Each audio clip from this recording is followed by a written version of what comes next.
Philippians chapter 4, verses 12 and 13. I know what it is to be in need, and I know what it is to have plenty. I have learned the secret of being content in any and every situation, whether well-fed or hungry, whether living in plenty or in want. I can do all things through Him who gives me strength. Paul was in prison when he wrote this letter to the Philippians. In the succeeding verses, he was telling the Philippians just how much he appreciated all the financial aid that the Philippians were giving to him.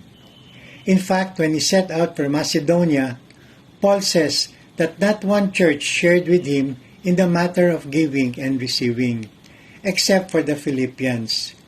And when he was in Thessalonica, the Philippians supported him again and again when he was in need.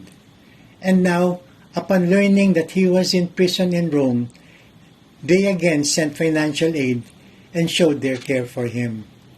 While he was greatly blessed by the financial support and appreciated the care that the Philippians were giving, he wanted to let them know that even during his difficult situation in prison, he was doing well, because his source of contentment, his source of strength, hope, and joy was Jesus. He writes in verses 11 and 12, For I have learned to be content whatever the circumstances.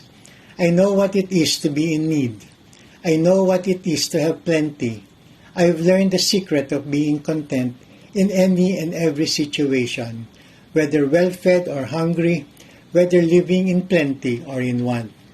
So even if Paul was facing persecution in Rome, he tells us that he was content and he had joy. And even though he could not go out to share the gospel, he found hope in continuing his ministry work in his present situation. The persecutions, the struggles, the opposition he faced, all this did not discourage or stop him from continuing to serve and to love Jesus. His contentment in serving was not determined by his circumstances, but by the power of Jesus.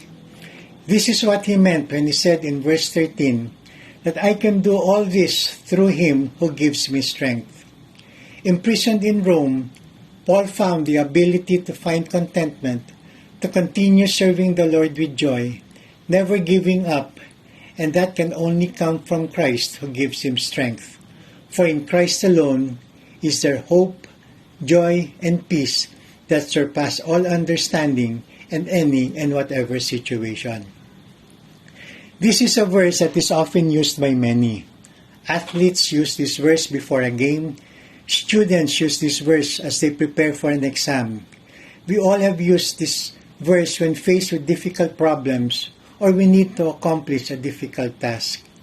But this verse does not promise that God will give us what we want, although God can. God does not promise that all our problems will go away, or we can accomplish whatever task we want. Actually, it's the opposite. This verse is an encouragement about finding contentment, hope, and joy in the midst of your struggles and trials. There will always be disappointments. Athletes can lose a game. Students may fail an exam. One may be turned down for a job. But this verse tells us that in whatever circumstance we face, we are victorious because we already have Jesus in our lives. The promise is that we will have strength from God to endure and overcome whatever life brings. Philippians chapter 4 verses 12 and 13 is a promise that we can be at peace, have joy, be content regardless of your circumstances, through Jesus who gives you strength to do all this. It is all about Jesus. Good night, and to God be the glory.